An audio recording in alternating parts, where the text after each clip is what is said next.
조 바이든 미국 대통령과 시진핑 중국 국가주석의 통화가 이뤄지지 않고 팽팽한 신경전이 이어지고 있는 가운데 미중 양국의 외교 수장이 첫 통화를 했습니다.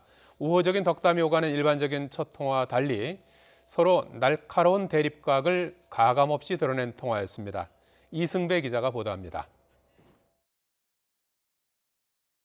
바이든 대통령 취임 이후 3주째가 되도록 정상 간 통화가 없는 가운데 이뤄진 토니 블링컨 미 국무장관과 양제츠 중국 외교 담당 정치국원의 통화.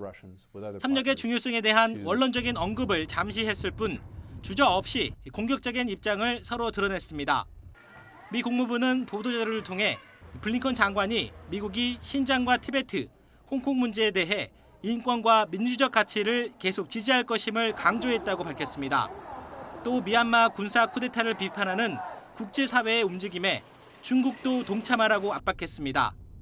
아울러 대만 해협을 포함해 인도 태평양 지역의 안정을 위협하고 국제사회의 규칙을 무시하는 중국에 책임을 묻고자 동맹들과 협력하겠다고 직격탄을 날렸습니다. 사실상 중국이 민감하게 여기는 거의 모든 문제에 대해 거침없는 속마음을 드러낸 것입니다. 중국도 결코 밀리지 않았습니다.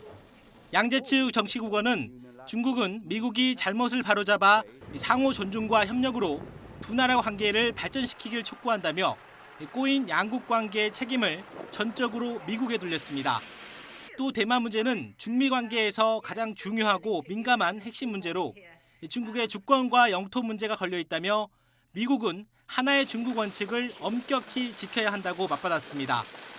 홍콩과 신장 등의 문제는 중국 내정으로 어떤 외부 세력의 간섭도 용납하지 않는다고 못 박았습니다.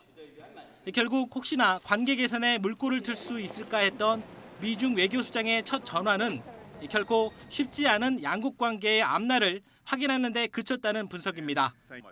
YTN 이승배입니다.